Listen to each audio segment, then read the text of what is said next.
as always, these material are all free and available to you, especially the YouTube channel that James has. It has a lot of good information in there. So a lot of people have difficulty understanding why we're doing this thing, giving back to the community for free. That's what we're talking about when we talk about CQM community, looking for passionate people that understand the importance of sharing best practices and building on it and improving it. So with that, saving the best for last, we have Patrick. Patrick, please have your presentation. Patrick is actually an executive lean coach, and the reason we have him on the discussion panel today is to tell us what's the difference between a real lean implementation and a pseudo lean implementation. So hopefully with his experience on helping organization apply lean, we're going to learn how to be a true lean organization rather than just talk about it and say, oh, we are doing it and we are a lean company. But Patrick, if you're ready, please go ahead and start your presentation. Thank you for joining. All right. Hello, everybody.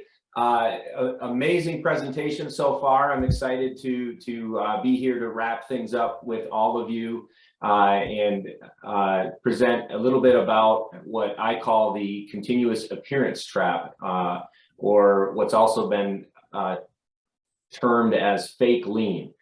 So that's what we'll be talking about today. Before we do that, I want a little bit of engagement from everybody. So what I'm going to do is if you are not familiar with menti.com, this is a really, really great engagement tool for virtual teams. So I'm introducing you to a tool, but I also want engagement from everybody that's logged on today. So you see at the top that there's menti.com and there's a code there. I'm also going to drop this into the chat for everybody with a link. So I'm hitting that into there right now. You can click on that link that I just dropped into the chat, and you can go there and answer the question. I'm looking for 3 words to describe your culture. 3 words to describe your culture. And I see there's 77 individuals logged on. So I'm hoping that we get all 77 to log on to the menti.com link that I put into the chat and answer that. If you can't see the chat or you don't have access to the link, you can just go on your cell phone or on your laptop. You can type in menti.com. and you can use the code 25725413, and then the answer will, or the question will come up, and you'll be able to start answering that question. So I see there's already answers coming in. I'm actually going to present while you guys finish answering those questions. So I'll go ahead and bring my screen back up, and then at the end of my presentation, we'll take a look at that word cloud together and see what we received from everybody for answers about 3 words that describe the culture of your organization. So as Harry mentioned, and as I introed, I'm going to be talking a little bit about the continuous appearance trap. And just as an introduction to that, earlier in my career, I worked for 2 companies. And these 2 companies were very similar. If you were to walk into both of these companies, at the surface level, they would both look very similar. They had very similar KPIs, safety, cost, quality, delivery. They both had similar org structures. And in walking through these 2 companies, it would be very hard for you to determine the difference in their approach to business solutions, continuous improvement, or even towards project management, right? Very similar at the surface level. But one of these companies had a true culture of continuous improvement. To the core, had a true culture of continuous improvement. They also knew how to drive successful implementation of projects as well. So it was very, I was very lucky to be involved with that company, obviously. But the second company that I want to tell you about had a very toxic culture, a culture that had high turnover. People hated to work there. Underneath all of the floor tape and the pretty scorecards, the lean posters, was this very toxic culture. There was no stability, and the company appeared to have it all together, right? At the surface, it appeared to have it all together, but they struggled with these flavor of the month activities. So some of you may be chuckling because you know exactly what I'm talking about. These flavor of the month activities that come and go. They're introduced one month and then a new program or a new initiative the next month, right? But there was no real sustainment of initiatives at this particular company. Project managers, for example, had templates and tools, but they didn't necessarily have the support to drive projects through to success. So again, I'm sure many of you know exactly what I'm talking about because either you have experienced this in the past or maybe you're currently experiencing it with the organization that you're working with now. But either way, I've spent a lot of time with both of these organizations, and during the time that I was with both of these organizations, I learned some pretty important lessons. Okay, and I want to share some of those lessons with you today. I'm going to show you a little bit about what I'm talking about in a very simple diagram. Okay, and you're seeing the first piece of this diagram. So here's what I learned. In order to create and promote a true culture of continuous improvement, leaders need to begin by setting very clear expectations. Now, there's a lot of details that fall under this setting expectations, right? But at the simplest form, if you just think about, if I'm a leader in an organization and I give my employees, if I give my team members, if I give those that I'm working with, my project team, if I give them very clear expectations, then that's the first step towards having a true culture of continuous improvement, giving your team clear expectations, okay? Now, the next thing that you want to do is you want to enable action. So once you've set clear expectations, there has to be action, right? Action has to come after you set the expectations. And we'll talk about what happens when you don't enable action. And it seems pretty simple, right? It seems like, well, of course we're going to enable action, but you'd be surprised how many organizations set the expectations, but never enable the action. The last one that has to come is sustainment, right? Once you've enabled action, then you have to sustain the results. If you don't sustain it, you'll fall into that trap of having those flavor of the month activities that are happening. And we all know how detrimental that can be to an organization. So as I mentioned, if you are maybe setting the expectations and enabling actions, but you're not sustaining the results, then the work that you put in is not going to last, right? So this means that maybe you've as a leader, you've set some goals, you have alignment for your organization, for your projects are clearly aligned to your true north or your long-term vision for the company, and you've enabled action on those, but then there's no sustainment. So those projects, those tasks, those goals, everything seems to fall away. So that's one thing that can happen. Now, if you enable action and you sustain results, but you never set clear expectations up front, well, then this is an area where you're going to lack organizational alignment. So maybe you have this would be where a lot of times I see organizations that just kind of the shotgun approach, right? Go out and do an initiative over here, run a project there. I think this is a problem, so I'm going to try to fix that. And then I'm going to fix this over here. And then I have audits in place to sustain some of those actions, but nothing is aligned to the long-term vision for the organization. So again, there's a lack of organizational alignment in this case. The last one is if I'm setting expectations and I'm sustaining the results, but I never enable the action, right? If I never enable the action, then you're going to get mediocre results. So I might have some action because the expectations have been set out there, and you have some leaders that are going to take the initiative to just step out and do something, right? But if you don't enable action, intentional action, then the results are going to be mediocre at best. And so these are the three areas that could potentially happen in organizations that have a culture of what I call continuous appearance. But a company that has a true culture of continuous improvement is one that has all three of these areas. They're setting the expectations, they're enabling the actions, and they're sustaining the results. All three of these are key in order to have a true culture of continuous improvement. Now, again, these three statements are very simple, right? There's a lot of detail that falls underneath these, and we're going to talk a little bit more about that here in just a second. But I want you to understand how important these three areas are first. Now, a lot of you may have heard of this definition before. This is not anything new, but a recent Gallup study found that 50% of people who leave their jobs do so to get away from bad leaders, okay? 70% of leaders are not engaged at work, and 51% are not engaged, while 14% are actively disengaged. So this means that some leaders are actually sabotaging those continuous improvement projects or those continuous improvement initiatives that are happening in an organization, intentionally sabotaging. So this is a serious problem, right?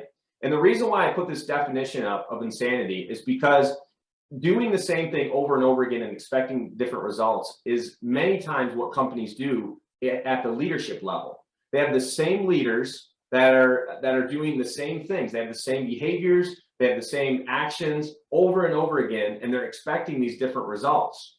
A good way to think about this is, where are your leaders spending their time, right? If the leaders are spending their time, potentially in conference rooms and on email rather than at project management meetings or out with the team that's doing the value add work, not that they can't spend time in meetings and on their email, but if the majority of their time is spent there, you have to ask yourself, are you getting the results that you want? Because if you're not, you have to change the behaviors. You can't continue to do the same things and expect a different result within your organization, right? So this is just one example of where leaders are expecting different results, but they're doing the same thing. And I think that in order to really understand how to change an organization, you have to change the leadership system. If you want a different business system, you have to have a different leadership system. If you manage the same way, the same meetings, the same metrics, you're going to get the same behaviors, the same beliefs, and the same results that you've been getting. So you have to change something. You have to change the way you manage. And if you don't, then you're going to fall into, again, what I call this continuous appearance trap. So this is where it has to start. Now, I want to give you guys a few questions. Again, I only have 10 minutes, so I'm throwing a lot of information out there. But I want to give you just a few questions to consider, right? And these questions are questions that any leader can ask themselves to really understand what's truly happening in your culture. Do you have a culture that's set up to drive success for your organization? Or do you have a toxic culture where all the projects have a very small chance at success? So what questions should you be asking? And why questions at all, right? Why don't I just give you a roadmap for success? Why don't I just give you 10 steps that will give you the result of that will result in a continuous improvement culture rather than a continuous appearance culture, right? But Samir mentioned John Shook earlier, and there's a really great quote out there from John Shook that says, lean management is very much about asking questions and trying things or encouraging others to try things. Lean management itself is not as much about the right answers, but it's very much about the right questions, right? So if I was to give you a roadmap with all of my answers, right? I worked at a company that had a true culture of continuous improvement. And if I gave you all of those answers and you tried to apply them to your organization, to your team, you would fail miserably, right? You would try to go implement those steps, that roadmap right away, and you would fail miserably. It's the same thing with Toyota. Toyota did some really, really amazing things. The Toyota production system, I teach it, I talk about it all the time, but you can't, it's not a cookie cutter system. You can't take everything that Toyota did and apply it to your organization. You have a different team, it's a different time, maybe a different industry. So for you, you have to ask yourself the right questions. Your organization has to ask the right questions. And by asking the right questions, it's going to become more of an evolutionary process of learning rather than an implementation process of correcting. Okay, I want to say that again. It's going to become more of an evolutionary process of learning rather than an implementation process of correcting. Okay, so this is the beginning of scientific thinking for your organization. Ask the right questions and be genuine and humble enough to answer them honestly so that you can start learning from those answers, reflecting and learning and building a true culture of continuous improvement. All right, so let's take a look at our 3 words to describe your culture. And I'm gonna drop a picture of this into the chat box as well. But it looks like we have some really great words here. And whenever we have words that are repeated, they'll become bigger in the word cloud. So collaborative is one of the words that was used the most by everybody on the call. We also had respect, driven, integrity, changing, learning, love that word, efficient, problem solving, innovative, growth. There's also some not so positive words, right? There's some negative words. And I would expect to see that because you're being honest about what your culture is really about. And again, that's the beginning, is to be able to ask the right questions and be honest about the answers, right? So I see stressful, I see suboptimal, I see bloated, sloppy. So those are also some really great words. By being honest as an organization, by being honest with yourself, that's the beginning of creating a true culture of continuous improvement. Now, reflecting on that and determining what are the action steps, right? Enabling action, that's the next step from there. So with that, I think I'm a few minutes over. I apologize, but that is what I have for today. Great. Thank you, Harry. Thank you very much. Appreciate it, Patrick. As always, we are here to share best practices and knowledge. So that was a great presentation. Thank you, Patrick. I invite now everybody to join us if they'd like to turn on their videos or they want to come on and give comments or their perspective on the presentations that were made.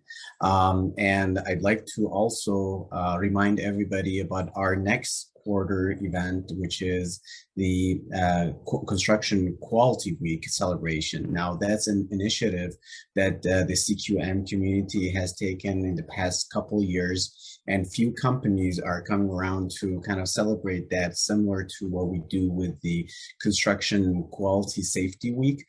So we came up with this Construction Quality Week for our community, and it's catching up. So Walsh and Turner and companies like that are doing their Construction Quality Week throughout the second week of November, but our event is going to be on November 12th. And as always, you can go to our cqm.us to register for that event. And we're going to have all our speakers and people that presented during the past year to come back again and discuss any points and views that they have in the event. So I didn't see any questions in the chat box, so I don't know if anybody had any questions or because my Zoom also crashed a couple times. So I don't know if anybody asked any question or not. It just deleted it. Pam, did you see any questions? Oh, you're on mute. No, other than just asking how they can. Oh, you went on mute again. Sorry about that. Okay. Just asking how to view the recording, which I think we've answered that. Good. Thank you very much for your participation. And